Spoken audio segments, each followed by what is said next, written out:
날씨가 어찌 보면은 고르지 못하고 있습니다. 여러분 건강에 잘 유의해 주시기 바랍니다. 오늘 말씀은 복음에 대하여인데요. 이 주제는 제가 참으로 전하고 싶었던 주제입니다. 그리고 앞으로도 전해야 될 주제인 것입니다. 오늘 이 말씀을 듣는 여러분들이 정말로 귀중한 은혜에 동참할 수 있는 그런 여러분들이 되기를 바랍니다. 바울은 예수 그리스도와 하나님의 나라에 대하여 말을 했는데 그걸 복음이라고 합니다. 여러분 오늘 사도행전 28장에 잘 아는 대로 바울이 이제 드디어 그 복음의 전도자로 나서서 바나바와 함께 전도를 했습니다마는 2차 전도부터는 바울 선교단이 이제 로마에까지 전도를 하러 갑니다. 그 로마에 가서 마지막 전도하는 장면이 오늘 사도행전 28장 마지막 장면이죠.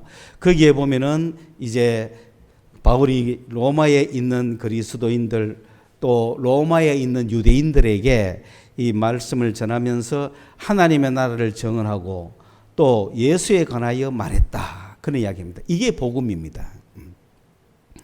그런데 당시에 복음이라고 했을 때는 이 복음을 믿어라, 복음을 전파한다 그렇게 말했을 때는 그 복음이 어떤 의미가 있느냐 하면 로마 제국이 어디에 가서 그 전쟁을 해서 승리를 하고 로마의 영토가 넓어졌다 하는 소식을 가져오는 것, 그 성전보를 가지고 오는 걸 복음이라 그랬습니다.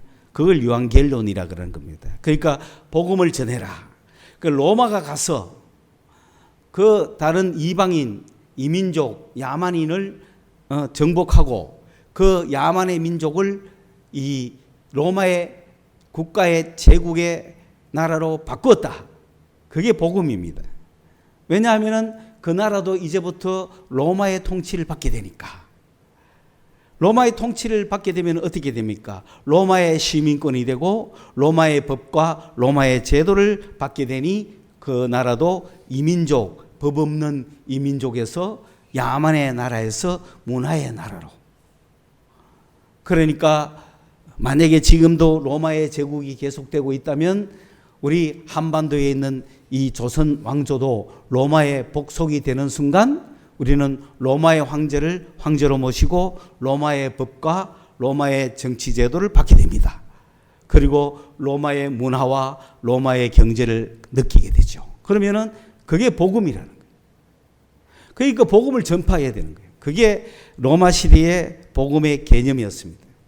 그런데 여기서 바울은 로마 나라가 전파되는 것이 복음이 아니고 하나님의 나라가 전파되는 게 복음이다. 그래서 하나님의 나라를 선포했습니다. 예수 그리스도가 가져오는 하나님의 나라. 이 하나님의 나라를 선포를 한 거예요. 여러분, 로마가 오늘 여러분에게 임해와서 여러분이 복음을 얻은 것이 아니고 하나님의 나라가 여러분에게 임해왔을 때 그게 복음이다. 오늘 우리는 이런 하나님의 나라의 복음의 군사들이다. 로마 나라의 전쟁 치는 복음의 군사들이 아니고 우리는 하나님의 나라의 복음을 전하는 군사들이다. 그 의미를 바울은 바로 성경에서 다 쓰고 있는 거예요. 그렇다면은 이 복음이 어떻게 됐는가? 로마에 있는 유대인들에 가서 바울이 그런 이야기를 합니다. 로마 나라가 영원한 것이 아니죠. 하나님의 나라가 영원한 것입니다. 네. 또 하나님의 나라는 국가적으로 민족적으로 단체적으로 오는 게 아닙니다. 한 개인에게 오는 겁니다. 네. 오늘 유대인 여러분들이요, 여러분들은 하나님의 나라가 임해와서 메시아가 임해와서 이스라엘 나라의 왕이 되고 그 이스라엘 나라가 전 세계를 통치하고 다스리는 그런 하나님의 나라를 꿈꾸지만은 그런 것이 아닙니다. 유대인들에게 그렇게 이야기하는 겁니다. 현실은 로마가 세계를 지배하고 있고 로마 황제가 메시아고 로마 황제의 지배 속에 들어가는 것이 복음이지만은 유대인들은 하나님께서 약속하신 이스라엘의 메시아가 진정한 통치자요, 진정한 왕이요, 하나님이 보내시는 그 하나님의 메시아가 이스라엘에게 오셔서 이스라엘의 왕이 되어 전 세계를 통치하고 다스리는 나라가 올 것이라고 유대인들은 지금도 믿고 하나님께 기도하고 있는데, 그렇기 때문에 현실의 로마의 나라에 살지만은, 로마 제국 안에 살지만은 유대인들은 그런 하나님의 나라가 와서 유대 나라가 전 세계를 지배할 것을 지금 꿈꾸고 있는데, 지금도 꿈꿉니다. 지금도 그들은 예루살렘에 제3성전이 세워지면 비로소 하나님의 나라가 실현되고 전 세계를 다스리는 이스라엘 나라가 올 것이라고, 그렇게 하면은 이스라엘의 12지파가 전 세계를 다스릴 것이라고 지금 아직도 꿈꾸고 있거든요. 그런데 그렇게 꿈을 꾸는 유대인들에게 로마 나라도 아니요, 로마 나라를 부수고 유대의 나라가 지배하는 그런 메시아가 오는 나라가 오는 것도 아니요, 하나님의 나라는 그렇게 오지 않습니다. 막 설명하는 거예요. 유대인들이여 이스라엘의 왕으로 메시아를 하나님이 보내주셨는데 그 메시아가 예수가 틀림없습니다. 그런데 여러분이 알다시피 그 예수는 십자가에서 돌아가셨습니다. 그렇기 때문에 유대인들은 메시아에 대한 소망을 버리고 메시아인 줄로 알았는데 그만 십자가에 돌아가시다니 메시아가 아니었던가 봐. 우리는 또 다른 메시아를 기다려야 해. 그렇게 예수만큼, 메시아가 와도 예수만큼 안 될 거라고 말할 정도로 그 예수 앞에 모두가 압도당해 놓고는 예수가 십자가에 죽었다는 그 사건 하나 때문에 어떻게 왕이 죽을 수가 있느냐, 우리는 그렇게 해서 실패했다는 거죠. 그래서 아차, 하나님이 실패하지 않았다면은 저 사람은 메시아가 아니다, 우리는 다른 메시아를 기다려야 된다. 그래서 아직도 기다리고 있는 유대인들에게 바울은 가서 이야기합니다. 아닙니다, 예수가 메시아가 맞습니다. 어떻게 해서 예수가 메시아냐? 그분은 부활하셨습니다. 그분은 살아나셨습니다. 여기서부터 갈라지는 거예요. 그때부터 살아계신 예수를 만나는 자는 다 구원을 얻는 거예요. 그때부터 살아계시는 예수를 터치당하는 자는 다 하나님의 나라를 얻은 거예요. 이게 복음이에요. 이걸 전하러 다니는 거예요. 그런데 이 복음을 유대인들은 믿고 싶습니까? 안 믿고 싶습니까? 안 믿고 싶죠? 아니야, 우리는 메시아가 십자가에 달려 죽지 말고 그냥 하나님의 나라가 돼가지고 메시아가 어떻게 죽을 수가 있느냐? 로마의 황제를 무너뜨리고 로마의 나라를 박살내고 전 세계를 다스리는 이스라엘 나라, 하나님의 통치 나라가 왔으면 좋겠어. 그런데 그걸 바울이 자꾸 이상하게 설명하니까 메시아는 죽어야 했고 죽어서 끝나는 것이 아니라 그 메시아는 살아나셨습니다. 하나님이 그를 살리셨습니다. 성경에도 그래 돼 있지 않습니까? 막 아무리 호소를 해도 안 믿는 거죠. 그러니 그 복음 앞에서 믿는 자도 있고 못 믿는 자도 있더라는 거예요. 그 자기들끼리 싸우더라는 거예요. 바울 말이 맞다. 메시아가 어떻게 죽을 수가 있느냐? 메시아는 죽을 수 없어. 성경 봐라, 그 메시아가 죽으면서 일어난다고 되어 있지 않느냐? 아니야, 그것은 다른 표현이고 다른 비유지, 그걸 가르치는 게 아니야. 막 서로 싸우는 거예요. 그걸 보면서 바울이 한 말이 그거예요. 이사야가 잘 말해놨다. 그 이사야 6장 9절에서 10절을 보면은 거기는 이사야가 성전에서 기도하다가 하나님의 거룩한 천상에 올라가는 모습이 나옵니다. 하나님 앞 보좌 앞에 그 환상을 이사야가 보면서 그 놀라운 이사야는 그때 예수님을, 그때 하늘에 계신 하나님을 보고 나서 신관이 완전히 막 바뀌어 버렸습니다. 살아계신 창조주 하나님을 이사야가 직접 만나고 나서는 신에 대한 개념 완전히 바뀌어 버렸습니다. 이사야는 완전히.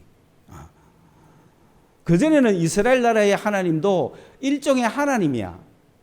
그 이전에는 이스라엘의 하나님도 여호와 하나님이요, 이스라엘의 지파의 하나님이 이스라엘 족속의 하나님이요, 애굽에도 신이 많고 메소포타미아에도 민족 신이 많았어요.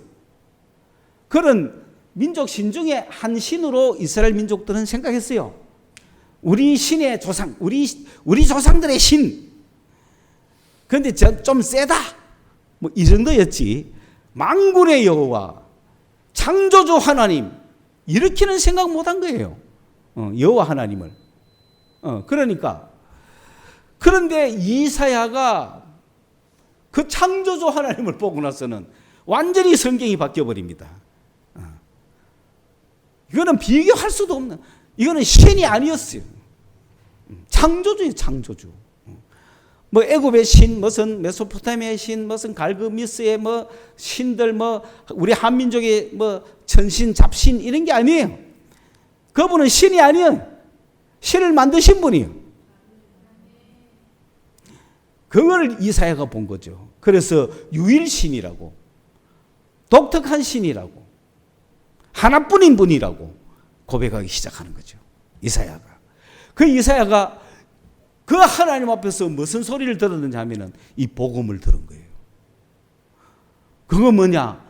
창세전에 하나님이 예비해 놨던 창세전에 하나님의 계획을 이사야가 알은 거예요. 그러면서 하나님께서 뭘 창세전에 예정을 해놨느냐? 내가 아들에게 나라를 줄 텐데 이 아들의 나라를 앞으로 나타날 텐데 이 아들의 나라에 들어갈 백성들을 우리가 만들어야 한다. 그렇게 해서 이 아들의 나라에 들어갈 백성들이, 그 백성들이 창조가 됐는데 이 땅에서. 그런데 이들이 지금 범죄해서 하나님과 단절되어서 온 세상에 빠져가 있다. 온 인류가 이 세상 가운데 빠져 있다. 그런데 하나님께서는 아들의 나라를 준비해 놨는데 이 세상에 있는 인류들을 아들의 나라로 데리고 가야겠는데 이 인간을 다 데리고 갈 수가 없다. 범죄한 자들이라. 그래서 이 인간들의 죄를 씻고 이 죄 씻음을 받은 자들만이 이 아들의 나라에 갈 수가 있겠다. 그래서 내 아들을 이 땅에 보낼 텐데 이 아들을 믿는 자는 바로 죄 씻음을 받고 저 나라 간다. 그런데 이 아들을 거부하는 자는 그냥 이 땅의 멸망과 함께 끝난다. 그걸 이사야가 알게 됐습니다. 그래서 누가 이 세상에 가서 이 말을 전하겠냐? 누가 전했으면 좋겠냐? 라고 했을 때 이사야가 자기도 모르게 내가 여기 있나이다, 나를 보내소서 그런 거야. 이 신나서는 복음 아닙니까? 그죠? 이 신나는 복음을 이사야가 전하려고 딱 자기도 모르게 했는데 이 기쁜 소식 아닙니까? 이 소식을 전하는 복음의 군사가 되고 싶잖아요. 그런 이사야가 복음의 군사가 딱 됐는데 복음의 군사가 딱 되자마자 하나님이 뭐라고 했냐면은 그렇게 신날 일은 아니다. 왜? 너 딱 전했을 때 받는 사람도 있고 안 받는 사람도 있다. 그럼 어떡할 거냐는 거예요. 네 마음에 받아야 될 사람이 안 받고 네 마음에 안 받았으면 좋겠다는 사람이 받으면 왜 되겠노? 그 전하는 자 기분이 좋겠어요? 여러분 어때요? 막 미워 죽겠는 놈은 복음 안 받았으면 좋겠잖아. 근데 그거는 막 예수 믿어가 복음 받고 내 동생은 예수 믿어야 되는데 저거는 믿지도 안 하고 막 멸망으로 가면 전하는 자의 심정이 어떻겠어요? 그런 일이 있을 것이다. 주님이 이렇게 이야기해 버리는 거야. 그러니까 뭐라고 하냐면은 여러분 이거를 어떻게 믿느냐면은 들어야 될 거 아니에요. 죄 씻음을 받고 우리를 위한 하나님의 아들 구세주가 왔다. 이야기를 들을 거 아니에요. 들으면 믿어져야 되는 거예요. 그 말이. 근데 거짓말이래. 그러면 뭐 낭망이죠. 여러분 누가 말하면은 들어야죠. 믿어야죠. 사실인 거를. 사기꾼이 말하면 믿어야 돼요? 안 믿어야 돼요. 사기꾼은 한두 개는 맞아요. 한두 개 맞는 걸 믿게 만들어가 거짓말을 해요. 그런데 하나님이 하시는 말씀, 여러분 나사로가 죽었다가 살아난 거 믿습니까? 안 믿어요? 믿어야 돼요. 왜 그 말을 안 믿어요? 그 말을 안 믿어서 다른 건 그게 인간이라. 그 인간의 믿음은 자꾸 자라야 되는 거야. 인간의 믿음은 자꾸 자라야 돼. 그게 듣고 믿어야 돼요. 이런 말을 듣고 믿는 거야. 예수님 하나님의 아들이요, 예수님이 이 땅에 우리를 구하러 왔습니다. 이 이야기를 자꾸 들어야 믿어지는 거야. 그런데 믿는 자도 있고 안 믿는 자도 있대. 왜? 듣기는 들어도 믿지 못한다는 거예요. 왜? 귀가 두꺼워가지고. 귀가 두껍다는 얘기는 잘 안 듣는다는 거죠. 어떤 사람은 귀가 얇잖아요. 귀가 얇아가 투자 막 해가 막 망하는데, 들어야 될 주님의 말씀은 귀가 두꺼워서 못 듣는 거예요. 그 다음에 눈으로 보면 또 믿으잖아요. 예수님이 오신다 했는데 귀로 못 믿은 사람은 예수님이 오셨을 때 눈으로 보면 믿잖아요. 눈으로 봤는데도 안 믿어진다는 거는 눈을 감았다는 얘기예요. 안 본다는 거죠. 보면 믿어질 건데, 보기는 보아도 못 믿는 건 뭐냐면 눈은 감고 안 믿겠다는 거예요. 그리고 눈으로 보고 귀로 듣고 마음으로 깨달아지면 구원 없거든요. 그런데 하나님께서 이스라엘 백성들을 보고 요 이스라엘 백성들이라도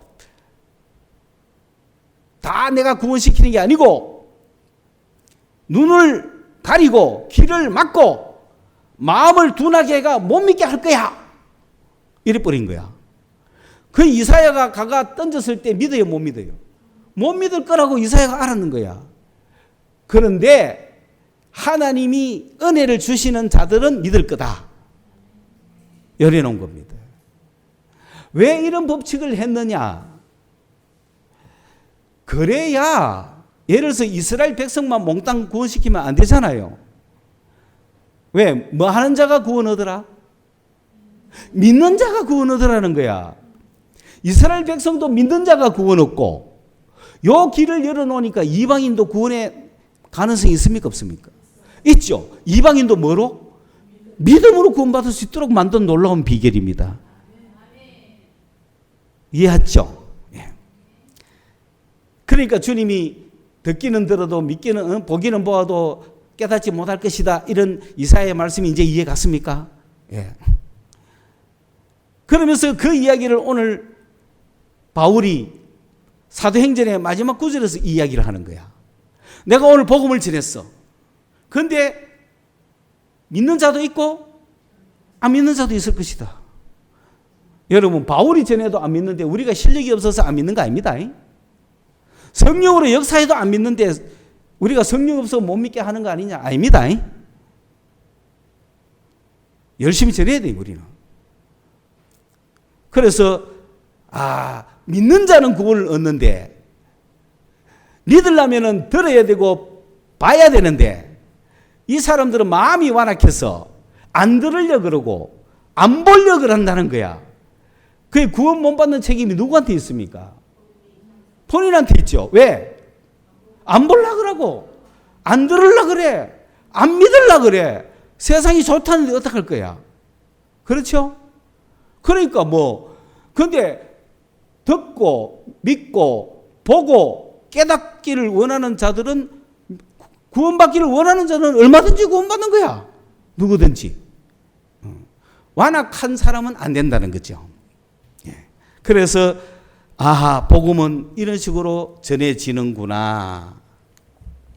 그러므로 이 말씀을 보면서 오늘 우리도 복음의 군사로 여러분이 나서야 되는데, 여러분은 지금 복음을 듣고 여기에 앉아 있는 거 아닙니까? 그래서 복음에 대해서, 복음이 뭔가에 대해서 더 깊게 알자는 거예요. 그리고 여러분도 복음을 더 깊게 체험해라는 거예요. 오늘날의 복음은 뭐냐? 이렇게 해서 이제 이방인들에게 복음이 전달하고 난 이후에는, 유대인처럼 이스라엘 나라 회복 이런 거 필요 없죠? 그게 복음 아니죠? 이방인들은 뭐가 복음입니까? 하나님의 나라가 복음인 거야. 이방인들은 예수만 모시면 하나님 나라가 오는 거야. 이 복음을 선포하는 거야. 그런데 유대인들은 이스라엘 예루살렘의 성전에 하나님이 오셔야 돼. 그러니까 유대인들이 더 힘들어. 예수 믿기가 이제는. 이방인들은 무조건 그런 옛날에 왕국 개념 없으니까 그냥 예수만 믿으면 1대1로 내 마음에 하나님 나라가 바로 와쁘는 거야. 왜? 유대인들에게는 그걸 설명을 해줬어야 되는데 이방인들은 설명할 필요가 없는 거죠. 또 두 번째로 이방인들은 그 대신에 성경을 열심히 들어야 돼요. 성경을 열심히 배워야 돼요. 왜냐하면 성경을 읽으려면 유대인에게 약속했던 그 하나님 나라 이해해야 되잖아요. 그 두 가지가 같이 있는 거죠. 결국은 똑같은 거죠. 결국은. 그러면 예수를 믿기에는 누가 빨라요?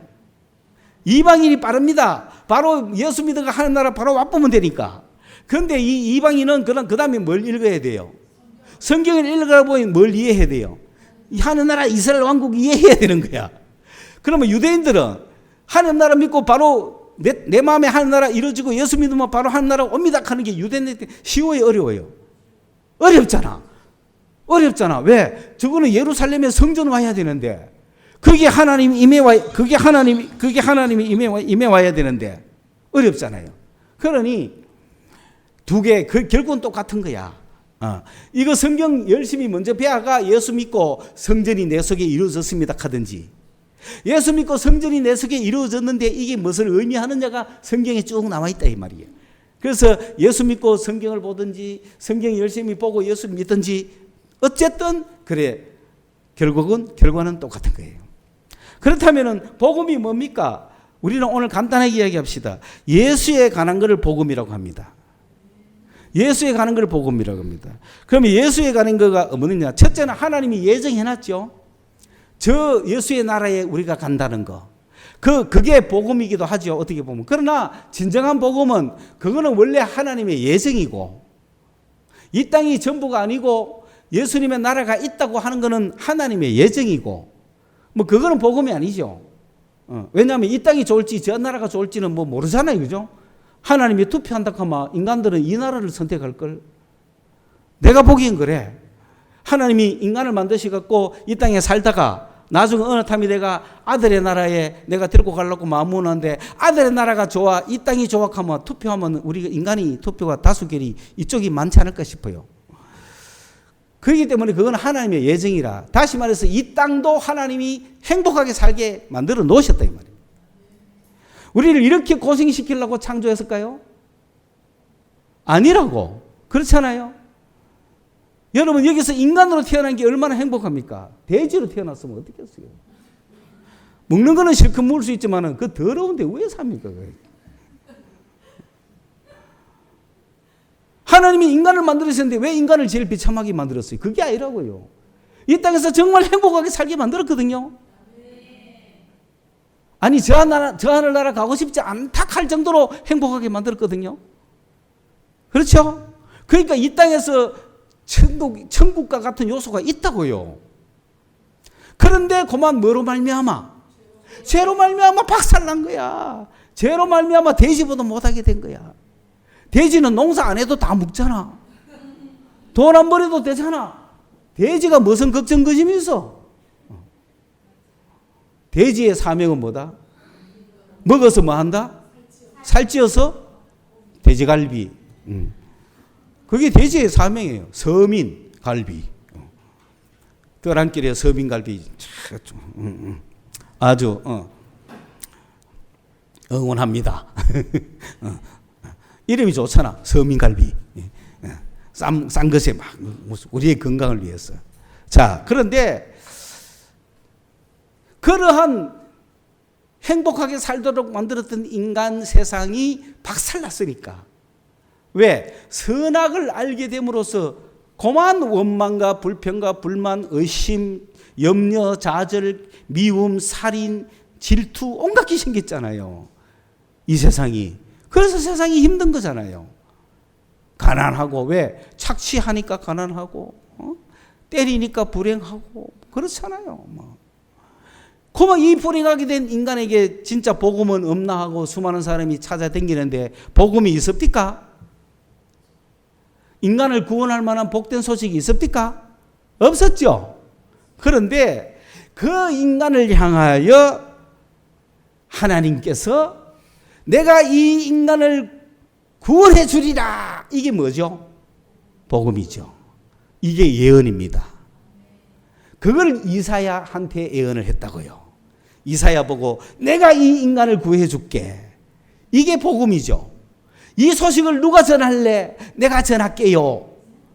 전하러 왔지만 믿는 사람도 있고 안 믿는 사람도 있을 것이다. 그래 된 거죠. 그 다음에 이사야가 예언을 한 지가 700년이 넘었는데 700년 후에 유대 땅 베들레헴에 예수께서 아기로 탄생을 하신 거야. 예언대로. 이제 눈으로 보는 거죠. 이게 복음이죠. 기쁜 소식이죠. 그래서 누가 전했어요, 복음을? 천사들이 내려와 찬송하고, 그죠? 막 하늘엔 영광이요, 땅에는 평화요, 온 백성에게 미칠 기쁜 소식을 전하노라. 막 얼마나 춤추겠어요, 여러분. 복음입니다. 인류에게 복음이 왔으니까. 그런 예수님이 십자가에서 못 박혀 피 흘러 돌아가십니다. 그때 내 죄를 씻었다는 거예요. 내 모든 허물을 씻었다는 거예요. 나를 금지셨다는 거죠. 모든 죄악에서 깨끗이 씻음 받았다.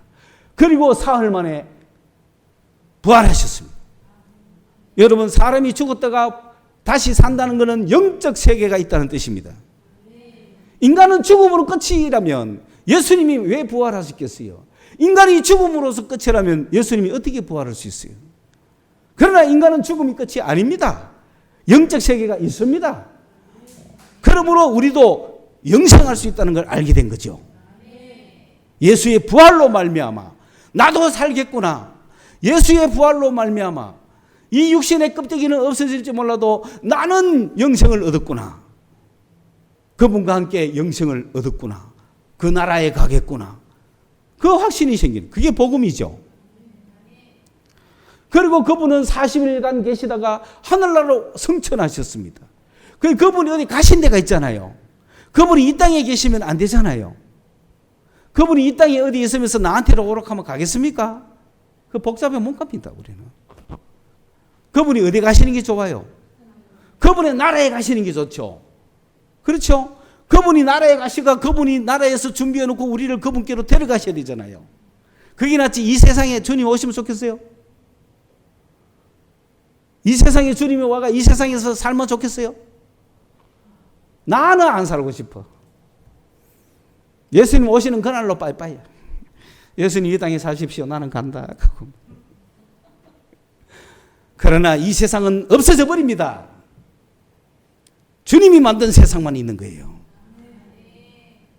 그래서 그 세상에 지금 주님이 성천에가 계시잖아요. 그 주님이 때가 되면은 나를 데리러 다시 오신다는 거지. 나를 데리러 다시 오신다는 거지. 이 땅 고치러 오시겠어요? 여기 어디 보자 어디가 제일 잘 지났노 하고 살러 오시겠어요? 미국이 좋아, 한국이 좋아 이렇게 하겠어요? 아니면은 주님은 또 교회 오셔야 되니까 어느 교회 오셔야 좋겠노? 우리 교회 오시면 많이 불편하지. 저는 우리 교회 오시면 말깁니다. 그래도 저쪽에 교회 같은 교회를 가셔야지 여를 왜 오십니까? 가겠지. 이러한 예수님의 예언과 예수님의 탄생, 죽음, 부활, 성천, 다시 오심 5개가 오중 복음이란 말이에요. 이 복음을 우리가 자꾸 이야기할 때 듣잖아요. 들으면 뭐가 생겨요? 믿음이 생기는 거야. 이 복음을 계속 들으면서 여러분 속에 믿어져 버려야 구원이야. 이게 복음의 능력이야. 그래서 이 복음의 능력이 오면 우리는 사람이 바뀌어버려요. 인생이 바뀌어버려요. 세상이 바뀌어버리고 생각이 바뀌어버리고 내 삶이 바뀌어버려요. 그게 복음의 능력이에요. 그게 복음이에요. 복음은 사람을 변화시키는 능력이 있는 거예요. 이런 예수님의 탄생과 죽음과 부활과 성천과 다시 오심을 이야기하는 순간에 믿어지면 그 예수를 만나기만 하면은 인생이 변한다는 거예요. 삶이 변하고 사람이 변하는 거예요. 그거 아직 안 변한 사람은 미미한 거예요. 듣기는 들었지만 적당하게 아직 자기가 안 변한 사람은 그냥 적당한 거예요. 복음이 복음되기 위해서 하셔야 된다 이 말입니다. 예? 여러분, 그래서 이런 5가지 주제를 가장 잘 정말로 노래로 표현한 것이 바로 핸델의 메시아입니다. 핸델의 메시아 우리가 작년에 했죠. 작년에 핸델의 메시아 하면서 그 핸델의 52곡, 53곡, 54곡, 나는 52곡이라고 이야기합니다. 서론이라도 다 빼고. 왜냐하면 1년이 52주잖아요. 그러니까 핸델이 장치를 했는 그게 그냥 쉽게 한 장치가 아닙니다. 핸델의 장치가. 거기에 보면 핸델은 제1부, 2부, 3부를 크게 했습니다만은 1부는 뭐냐면 예언과 탄생이에요. 2부는 뭡니까? 그의 십자가의 죽음과 부활이에요. 3부는 뭡니까? 그분의 성천과 성도들의 부활, 영생, 천국이에요. 핸델의 메시아에서 그 복음을 다 다룬 거예요. 성경 구절 전체를 다 때리연 거 거기에. 그래서 핸델의 메시아를 들으면 자기도 모르게 구원받습니다. 복음이 그 속에 다 녹아 있거든요. 그 중에 우리는 작년에 뭘 했죠? 할렐루야를 했죠. 그 중에 우리나라 우리 교회 같이 작은 교회도 할렐루야 할 수 있다는 거 보여줘야 되죠.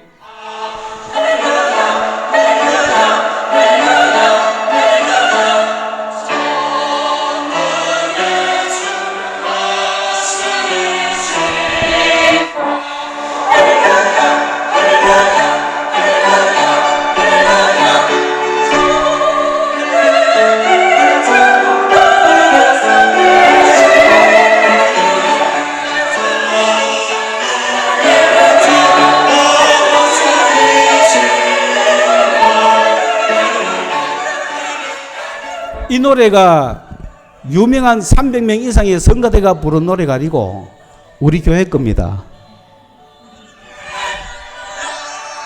이거잖아요, 이거.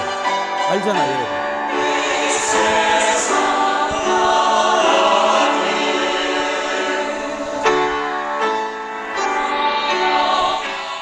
이게 복음입니다. 그래서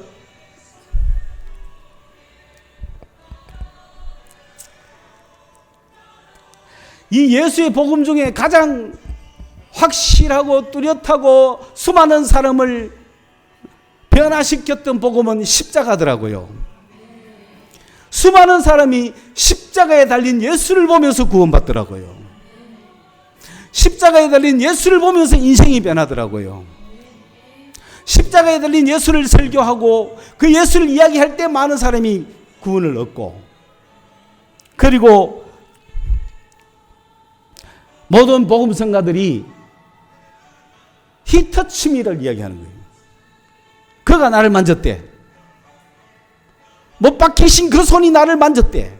단 한 번의 터치로 내 인생 변했다는 거예요. 우울함과 절망과 좌절 속에 있던 내 삶이 그분의 터치 하나로 바뀌어버렸네. 예. 사랑을 울리고 행복을 울리고 감사가 넘쳐나네. 희망 없던 내 삶이 바뀌어버렸네. 목적 없이 살아가던 내가 완전히 바뀌어버렸네. 예수의 터치 한 분으로, 살아계신 예수님이 한 분 만져주심으로 내 삶이 변했네. 그게 복음입니다. 이 복음이 있는 게 나타나야 되는 거예요. 그러면 방금 이야기했던 그 모든 성경의 약속이 자기 있게 되는 거예요. 저는 부활하신 주님을 먼저 만났어요. 그렇기 때문에 막 십자가에서 고생하고 고민하는 사람들을 보면 처음에는 좀 이해가 안 됐어요. 왜? 주님은 십자가에서 그렇게 피 흘리셨지만은 부활하신 분이잖아요. 그러니까 부활의 영광에 우리가 살아야 안 되겠나? 그래서 여러분, 물론 그 이후에 십자가에 달린 주님 앞에서 내가 엄청 변했지만은 이게 주님의 탄생에서도, 예수님이 탄생했다는 성탄절에도 우리는 복음을 느끼게 되고, 주님의 십자가의 골고다 언덕에서 올라가는 그 왜 죽어야 했는지에 대해서도 죽으신 그 주님을 만났을 때도 복음이 구원되는 겁니다. 다시 말하면 주님의 일생 전체를 통해 가지고 믿어져야 구원이야. 여러분 어떤 장면에서 여러분은 주님을 만났습니까? 갈릴리 바닷가를 거니던 그 주님에서 만났습니까? 문둥병자를 고치던 그 장면에서 만났습니까? 골고다 언덕에서 만났습니까? 부활하신 주님을 만났습니까? 사도 바울이 만나던 그 장면에서 만났습니까? 스데반이 보던 그 장면에서 만났습니까? 어디서 만났습니까? 여러분의 고백이 있어야 되는 겁니다. 주님은 여러분을 어디서 만나 줬나? 여러분은 주님을 어디서 만나기로 소망했나? 여러분은 주님을 만나기로 소망했나? 주님을 만나기로 소망했으면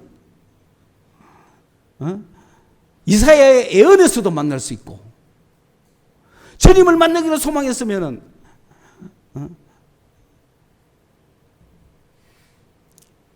마태복음의 탄생 기사에서도, 베들레헴에서 밤새 도망가던 어린아이에서도 예수를 만날 수 있고요.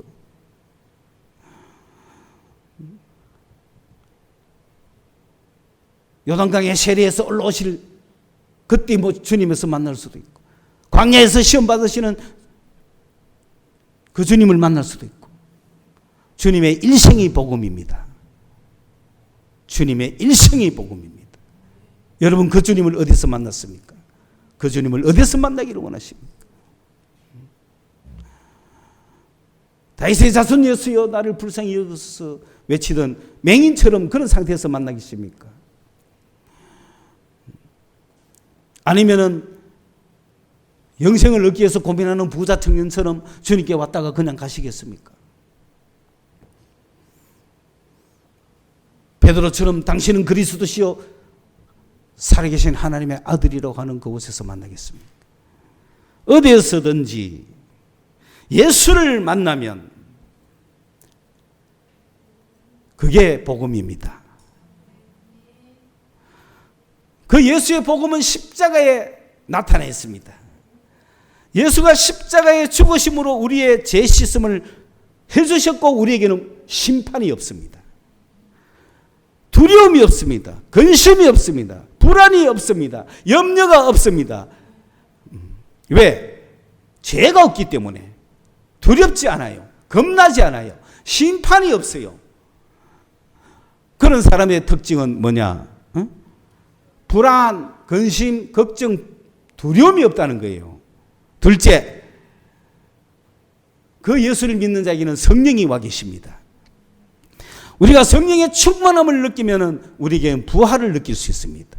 내가 부활할 수 있겠다는 강력한 희망이 올라오는 거예요. 여러분 그냥 부활은 쉽게 해서 잘 안 믿어집니다. 성령의 충만함을 입었을 때 부활의 소망이 넘치는 거예요. 부활이 믿어지는 겁니다. 여러분이 부활이 믿어지지 않는다고 해서 믿음이 없거나 구원 못 받은 건 아니지만 여러분이 성령의 충만함을 맛볼 때 부활이 믿어지는 거예요. 그러면 기쁨이 넘쳐요. 소망이 넘쳐요. 이 땅의 괴로움은 괴로움이 아니에요. 이 땅의 고난은 고난이 아니에요. 뭐가 있기 때문에? 부활이 있기 때문에. 세상적인 기준에서 실패해도 좌절해도 절망해도 그런 일이 생겨도 상관없어요. 죽음이 와도 상관없어요. 그러므로 세상의 고난은 고난이 아닌 것 같죠. 성령 충만한 삶을 사는 사람은 세상에 기쁨밖에 없어요. 모든 게 기쁨이 모든 게. 그러므로 이런 구원의 능력이 복음에 있다. 복음에는 하나님의 능력이 있다. 구원하는 구원의 능력이 있다. 그 구원의 능력은 십자가와 성령으로 나타난다. 십자가에 주님이 죽으심으로 내 죄를 완전히 씻었다. 그걸 믿으셔야 돼. 그게 믿어져야 돼. 그러면 두려움이 없어. 세상에 두려운 게 없어. 그 다음에 성령의 충만함을 입어보면 세상 거 다 준대도 안 바꿔. 그리고 고난이 아니여. 아픈 것도 아니여. 못생긴 것도 못생긴 게 아니여. 왜? 뭐가 있기 때문에? 부활이 있는데 까짓 거 뭐요? 7, 80년 살면서 누가 예쁜지 보작하는 거는 잠시 잠깐 아닙니까? 젊을 때 잘난 사람이 늙을 때 못나면 제일 속상한 거 아닙니까? 안 그래요? 엄청 손해보는 기분입니다. 그래서 미남 배우들 참 불쌍하다고 저는 생각합니다. 왜? 갈수록 뭐 한다? 뭐 생기지고, 뭐 쌍꺼풀 수술하고, 뭐 째고, 뭐 백날 해도 뭐 되나? 포기해야 돼, 포기해야 돼. 오히려 젊었을 때 적당하게 못생겼던 여자들이, 그지? 늙으면 잘생겼죠. 미인들이, 늙은 미인들이 그래 많은 거예요. 젊을 때 아기자기 예뻤던 사람들 지금 엉망입니다. 못 나옵니다. 우리는 그런 거에 상관없다고. 뭐가 있기 때문에? 부활의 소망이 있기 때문에. 영광의 얼굴로 변할 것이기 때문에. 신령한 몸으로 변화된다 이 말입니다. 우리가 그 소망을 갖고 가는데, 보톡스 하면 어떻고 안 하면 어떻습니까? 여건 되거든 하세요. 몸에 좋은 거니까. 누가 그런 걸 하면 뭐 지옥 간다 그랬어요? 그건 아니에요. 약간 좀 이상하거든 째세요. 괜찮아요. 좀 찝어보세요. 괜찮아. 왜? 그래도 한 세월? 안 그래도 한 세월인데. 우리는 그걸로 소망을 삼는 게 아니고, 부활에 소망이 넘치기 때문에, 좋잖아요. 그죠? 그러면 이 땅에서 제일 잘난 사람하고 이 땅에서 제일 못난 사람이 이 땅에서 사는 거 좀 살다가 푹 쉬하고 부활이 있고 똑같아. 막 영광이 신령한 얼굴로 몸으로 변한다 하면, 여러분, 잘난 사람이 속상해야 됩니까? 그것도 아니죠. 그런 마음을 고쳐야 되는 겁니다. 이 땅에서는. 그러므로 이 부활의 소망, 성령의 충만함을 입으면 바로 이 땅 사는 게 재미있어요. 성령의 충만함을 입은 사람은 이 땅 사는 게 재밌습니다. 복음은 사람을 변화시킵니다. 여러분 변화가 안 됐다 싶거든 복음을 다시 잡으세요. 여러분이 뭔가 불안하고 초조하고 두렵거들랑 재시즘에 대한 확신을 가지세요. 여러분 세상 사는 게 힘들고 어렵거들랑 성령의 충만을 받으세요. 기도하겠습니다. 사랑의 주님 감사합니다. 복음에 대하여 외칠 수 있는 교회가 되게 하여 주시옵소서. 예수 그리스도의 이름으로 기도드리옵나이다. 아멘.